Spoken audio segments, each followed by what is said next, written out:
안녕하십니까. 오늘은 비디오를 만들 때, 동영상을 만들 때 배경음악이 필요합니다. 배경음악은 아무거나 갖다 쓰면은 저작권이 있어가지고 유튜브 같은 데서 문제가 생깁니다. 그래서 부족하지만 배경음악으로 쓰기 위해서 제가 전자오래가는 이제 초보입니다만 한번 배경음악으로 사용하기 위해서 한번 올려보겠습니다.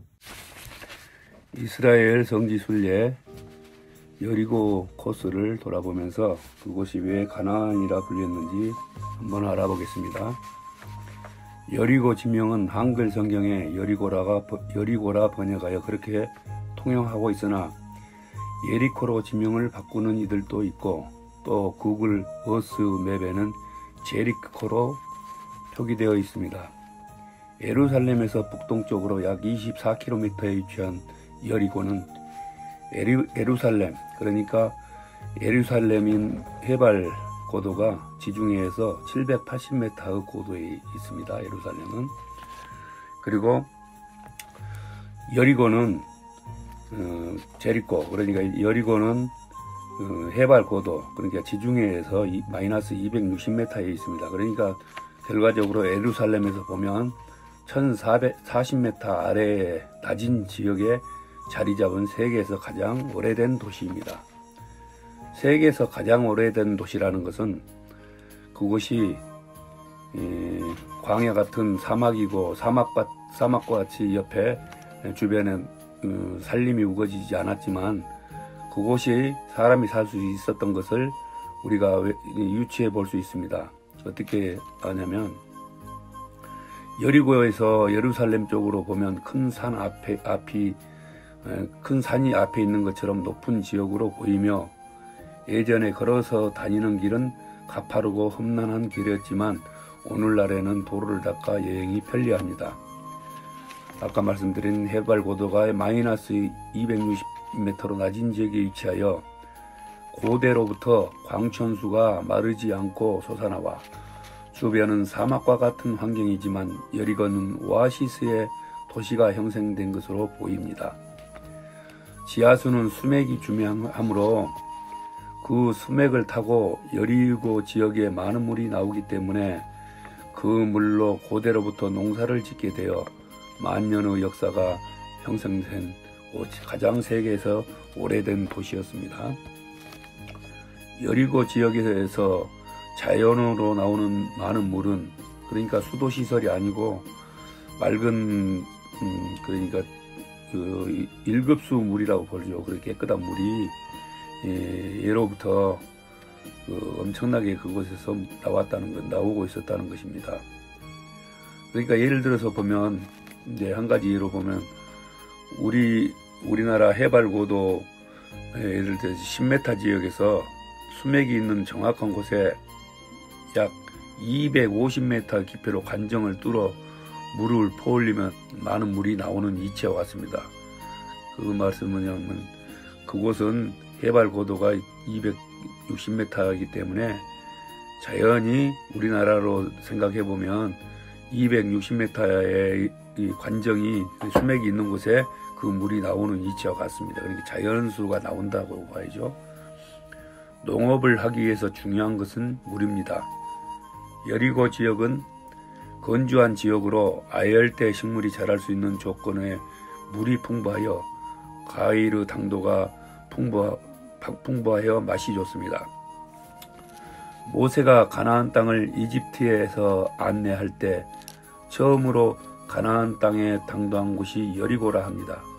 젖과 꿀이 흐르는 가나안이라는 표현이 맞는 듯 합니다. 이곳의 특산물은 종려나무 열매, 즉 대추야자가 유명합니다. 온대 지방에서 농사는 수량이 물이 많아야 많아야 작물이 수분을 해서 잘 자랄 수 있지만 그 수분이 많음으로써 병충해도 많이 발생합니다.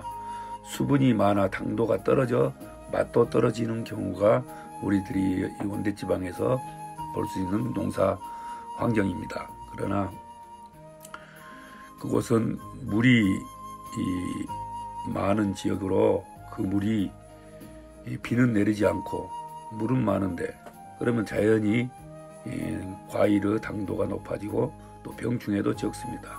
그래서 농업을 지금은 농작물에 엄청난 농약도 해야 됩니다만 그곳은 만년 전부터 사람이 살 수 있던 환경이 그렇게 자연적인 환경이 물은 많은데 비가 없으니까 병충해가 적어서 작물이 잘 자랄 수 있었던 그런 지역으로 생각하고 있습니다. 여리고 삭개오 뽕나무 있는 곳에 도로변에 버스를 정차하여 내려보니 뽕나무가 그렇게 큰 것은 처음 보았습니다. 뽕나무 가지에 걸터 앉을 만한 형태도 보았습니다. 뽕나무 주변을 보니 낮은 곳에 뽕나무가 있는 것으로 보아 그동안 주변의 지형이 높아진 것을 보였으며 뽕나무 생육 상태는 활기차게 보였습니다. 여리고성은 발굴 작업을 하여 고대적 돌담 형태로 유적지가 10m 깊은 곳에 발견되어 보존되고 있으며 무너지면 다시 쌓고 다시 쌓은 흔적이 지금도 발굴하여 그 흔적이 보입니다. 여리고성에 근접한 곳에 엘리사샘이 구조물 안에 건축물 안에 들어있어 들어가 보니 많은 물이 흘러나와 큰 배관을 따라 도시에 공급하여 물을 모으는 듯합니다. 성 위로는 케이블카가 시험산으로 가며 발굴된 여리고성의 모습을 보여주기도 합니다. 케이블카 위에서 보면 여리고성의 모습이 보입니다. 그러니까 지금은 흙으로 된 산으로 깊은 곳에 돌 성벽이 이렇게 발굴했던 모습을 볼 수 있습니다. 케이블카가 다다른 시험산은 예수께서 광야 40일 금식 기도하신 곳으로 이곳에서 마귀의 시험을 받으셨던 곳입니다. 이제 그곳은 일정상 이제 가보지 못했지만 시간 있으면 거기에 한번 가볼 만한 장소였습니다.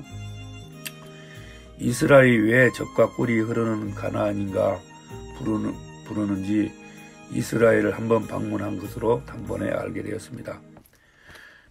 헬몬산, 그러니까 우리나라 백두산처럼 높은 산 위에서 흘러내리는 그 물들이, 그러니까 그 산에는 나무가 별로 없어요. 근데 그 산에 아래 겨울에 이제 산 위에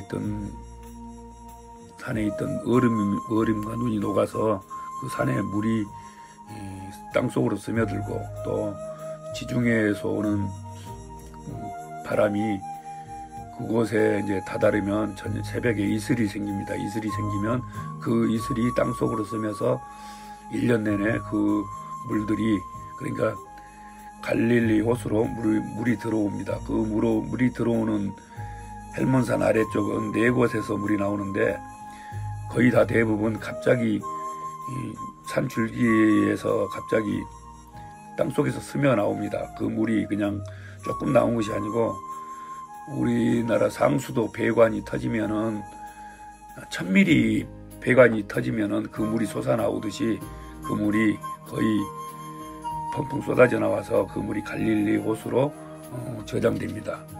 갈릴리 호수 아래의 사해 바다는 그러니까 갈릴리 호수 바다는 지중해에서 많이 낮은 지역으로 위치하고 있습니다.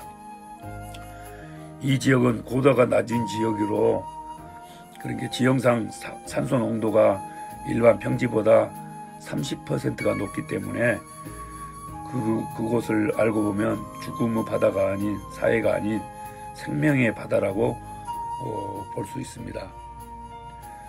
사해의 높은 염도와 함께 그곳의 높은 산소 농도는